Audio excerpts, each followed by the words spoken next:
Alhamdulillah Rabbil Alameen. Praise to Allah, and we're now with our special guest today. We're with our brother James. James, yes, 85 years of age. I just hope I'm strong enough to go through this interview. My throat has been giving me trouble. Well, I was told that a brother just told me that's the gift of Hajj, is this special voice we get afterwards when we I can't. believe so. Well, I'm not alone in this, actually. Most of our companions in the party are in the same condition. So we're here. Tell us where we are. Where are we located? Well, we're located in Jeddah in a rather nice hotel here. Not very far from Mecca. No, not very far.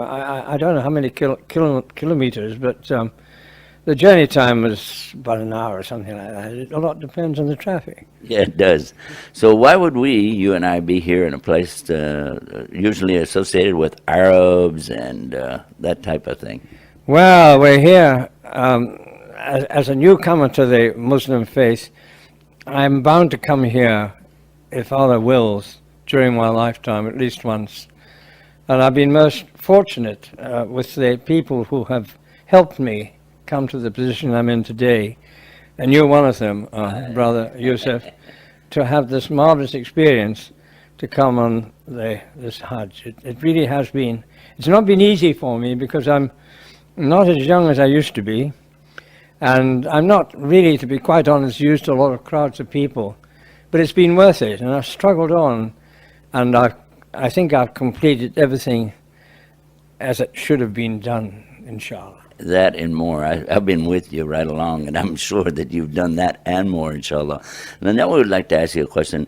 Through your life, now you're 85 years old, mashallah, and many people never attain that age.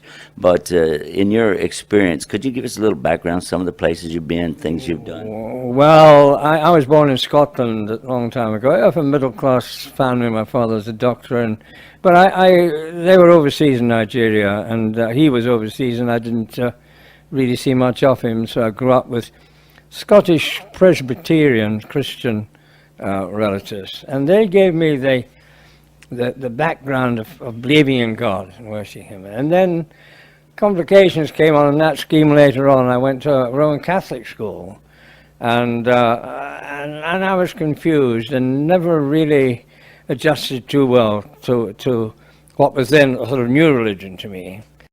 True, but then I thought to myself, look, you're getting on in age now. Now, you've always believed in God, but you haven't been praying to Him or worshipping Him for years. So it's about time you got down and did something about it. Now, nobody forced me, but I always had a feeling that although that Jesus is only a prophet, one of Allah's prophets, and I thought that the Muslim religion was the only one for us.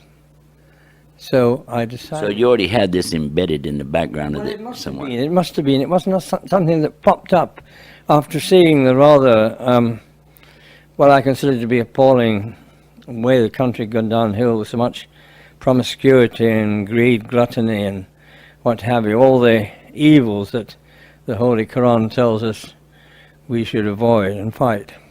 So I decided to become a Muslim. Nobody twisted my arm, nobody forced me, but it was just through Allah's intervention that completely, almost not accidentally, but I was making a money transfer to some poor Africans in South Africa who were suffering.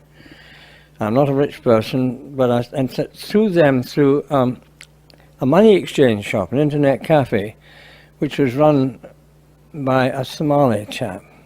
Now, I'd been to Somaliland, and my brother had been a doctor in Somaliland at one time, so they weren't completely strangers to me. So I realized that this fellow was quite a religious Muslim, religious Somali, rather, I should say. And he introduced me to the Islamic Center in Parsons Green. And I went down to see them one day, and there and then I was accepted. I made the ashadu. The Shahada. Shahada. Excuse me, I'm really... That's all right. Go ahead. And I went, and then on the 10th of June, 2008, and it's been the best thing I've done. In your whole life. Now you're talking about through your whole life. What does this stand out as the most? I think it must be. Yes, yes, it is.